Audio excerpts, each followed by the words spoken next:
Hello friends, welcome back to this channel. दोस्तों, इस video में हम लोग बात करने जा रहे हैं आईडीएफसी फर्स्ट बैंक के लिए। लेकिन अपनी बातचीत को हम लोग कंटिन्यू करें उससे पहले आपसे दो रिक्वेस्ट करना चाहूँगा हमेशा की तरह। फर्स्ट रिक्वेस्ट तो ये है कि अगर आप डीमेट अकाउंट या ट्रेडिंग अकाउंट ओपन कराने के लिए इंटरेस्टेड हैं, अगर आप नए हैं स्टॉक मार्केट के लिए, उस केस में डिस्क्रिप्शन बॉक्स में एक लिंक आपके लिए दिया गया है, देख सकते हैं। दूसरी रिक्वेस्ट ये है कि अगर आप इस चैनल को फर्स्ट टाइम देख रहे हैं, सब्सक्राइब करके बेल आइकन को हिट कर लीजिए ताकि आपको सारी वीडियोस की नोटिफिकेशन मिलती रहे और आप सबसे पहले उसे देख पाएंगे। दोस्तों, आईडीएफसी फर्स्ट बैंक के अंदर हम लोगों को जो ये रिज़ल्ट के बाद गिरावट देखने को मिली है, ये जायज़ है। बिल्कुल ऐसा, मतलब हम ऐसा सोच सकते थे क्योंकि गिरावट आना तय है। वैसे प्रॉफिट जब होता है तब भी होती है गिरावट, ऐसा नहीं है कि प्रॉफिट होती तो हमेशा तेज़ी ही रहती है। लेकिन इस बार इनके रिज़ल्ट में लोगों को काफ़ी ज़्यादा डिसअपॉइंटमेंट फील हो रहा है। यानी काफ़ी जो इन्वेस्टर्स हैं इसके रिज़ल्ट को लेकर के नाराज़ हैं। वो एक अकाउंट है दोस्तों, इंफ्रा का, एक इंफ्रास्ट्रक्चर से जुड़ा हुआ एक इनका अकाउंट है, उसमें स्लिपेज आ गया है और उसी स्लिपेज के आने की वजह से इनके बैड लोन का रेशियो काफ़ी ज़्यादा बढ़ गया है, जो एक कंसर्निंग पॉइंट है। और भी कुछ कारण हैं जिनकी वजह से इसमें स्ट्रेस बना हुआ है इस बैंक में, हम वो डिस्कस करेंगे। लेकिन सबसे पहले मैं आपको बताना चाहूँगा, इस बैंक ने 52 वीक लो बना रखा है 26 का और हाई बना रखा है 69.30 का। इस कंपनी की यानी इस बैंक की मार्केट कैपिटलाइजेशन है 32,109.84 करोड़ रुपए। दोस्तों, आइए बात करते हैं सीधे अपडेट की। तो दोस्तों देखिए, मैं आपको समझाता हूँ, अच्छे से ध्यान से समझिएगा। आईडीएफसी फर्स्ट बैंक के जो इन्वेस्टर्स हैं वो काफ़ी ज़्यादा इस बात से इरिटेटेड हैं, काफ़ी ज़्यादा नाराज़ हैं, इस बात से गुस्से में हैं कि बैंक के अंदर ये स्लिपेज क्यों आया। इंफ्रा से जुड़ा हुआ एक इन्होंने लोन दिया था और आपको बताना चाहूँगा, इस बैंक के अंदर जो बैड लोन का रेशियो 5.7% था मार्च क्वार्टर में, जून क्वार्टर आते आते 15% वो बढ़ कर के हो गया।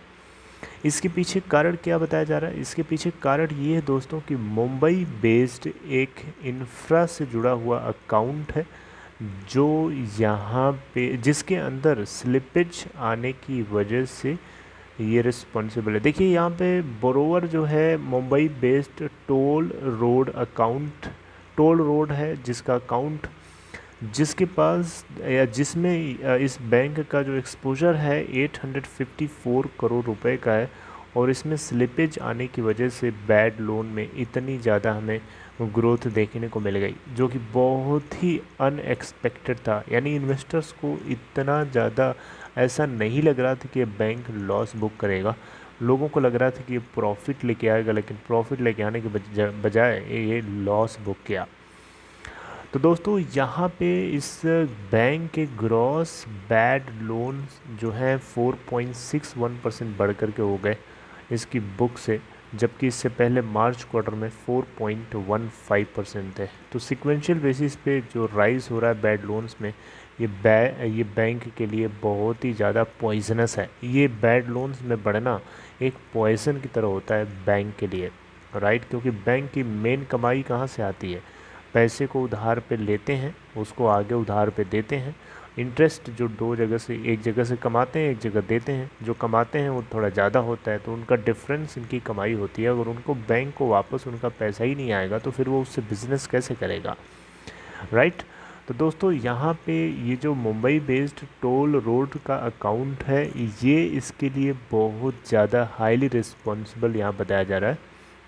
हालांकि टोल रोड अकाउंट जो है कोविड के टाइम पे भी पार्शली कंटिन्यूअस पेमेंट किया है, और इवन सेकेंड वेव इतनी ज़्यादा खतरनाक थी, इसके बावजूद भी इन्होंने पार्टली पेमेंट किया है, राइट? तो प्रिंसिपल जो अमाउंट है उसमें से 19 करोड़ आप कम कर दीजिए इनका आउटस्टैंडिंग अमाउंट जो होगा क्वार्टर 1 फिजिकल ईयर 2022 के दौरान, right?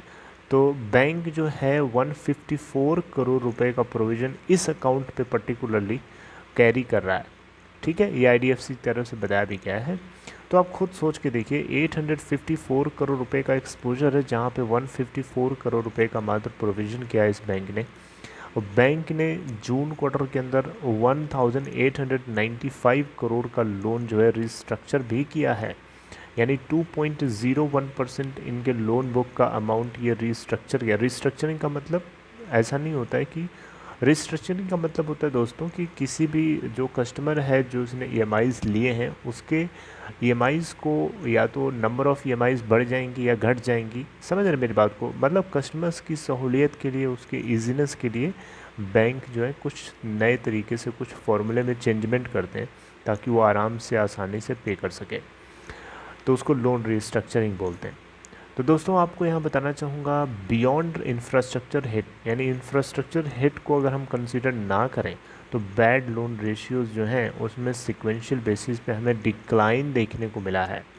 Retail bad loan ratio जो है इनका 3.86% निकल के आता है, जबकि 4.01% था मार्च क्वार्टर में, राइट। तो देख सकते हैं यहाँ पे bad loan ratio corporate loan book के लिए भी ड्रॉप होकर के 2.91% निकल के आता है। ठीक है, तो दोस्तों आपको एक चीज़ और बताना चाहूँगा, इस कंपनी का यानी इस बैंक का, IDFC फर्स्ट बैंक का वोडाफोन आइडिया के अंदर भी एक्सपोजर है 2% से ज़्यादा का। तो ये भी एक बहुत ही ज़्यादा कंसर्निंग पॉइंट बना हुआ है, स्ट्रेस पॉइंट बना हुआ है, क्योंकि वोडाफोन आइडिया के एग्जिस्टेंस का सवाल है। जब तक सरकार उसमें इंटरफेयर नहीं करेगी, सरकार उसमें इंटरवेंशन नहीं करेगी, तब तक उसके एग्जिस्टेंस के लिए सोचना बड़ा मुश्किल सा लग रहा है, राइट। क्योंकि कहीं ना कहीं सरकार को कोई ना कोई यहाँ पे कदम लेना पड़ेगा, अदरवाइज़ यस बैंक और IDFC फर्स्ट बैंक को काफ़ी ज़्यादा बुरा नुकसान हो सकता है, क्योंकि इनका बहुत ज़्यादा एक्सपोजर है उसमें, इन्हीं दो बैंक्स का। ठीक है, ये दो बैंक्स ज़्यादा हिट होंगे अगर ऐसा कुछ होता हो तो। भगवान न करे ऐसा हो, मालिक न करे, सरकार कुछ ऐसा करे कि उस कंपनी को बचाया जा सके एनी हाउ। तो दोस्तों ये एक सबसे बड़ा कारण है जो इन्वेस्टर्स को नाराज़ कर रहा है, इन्वेस्टर्स को नाखुश कर रहा है। तो दोस्तों I hope you like this information. वैसे तो बहुत चीज़ें हैं बात करने के लिए, लेकिन इतनी सारी बातें हम लोग नहीं करेंगे। जो मेन था मैंने आपको बताने की कोशिश करी और आप समझ गए होंगे, I hope so, right? So I hope I would like to terminate my conversation right here, friends. If you like this content, please like this video and take care.